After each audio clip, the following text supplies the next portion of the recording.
आर्थिक वर्ष 2081-82 में बागमती प्रदेश में कुल कृषि फसल उत्पादन में 0.8% की वृद्धि हुई है। सरकारी रिपोर्ट में यह दिखाया गया है। पिछले वर्ष में यह उत्पादन 0.6% बढ़ा था। राष्ट्र बैंक द्वारा प्रकाशित बागमती प्रदेश की आर्थिक गतिविधियों के अध्ययन में पाया गया कि पिछले वित्तीय वर्ष में कुल कृषि फसलों में खाद्य और अन्य फसलों का उत्पादन 6.5% घटा।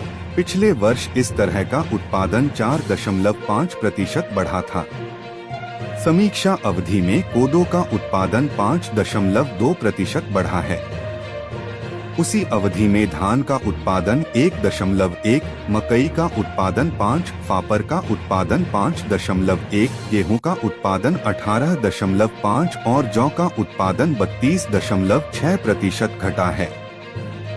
पिछले वर्ष गेहूं का उत्पादन 0.6, धान का उत्पादन 0.8, जौ का उत्पादन 5.5% बढ़ा था।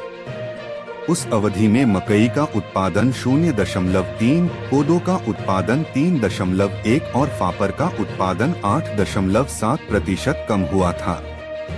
पिछले वित्त वर्ष में आलू का उत्पादन 8.3, भटमास का उत्पादन 12.3, तेलहन फसल का उत्पादन 21.0 और दलहन फसल का उत्पादन 27.2% घटा है, ऐसा रिपोर्ट में दिखाया गया है।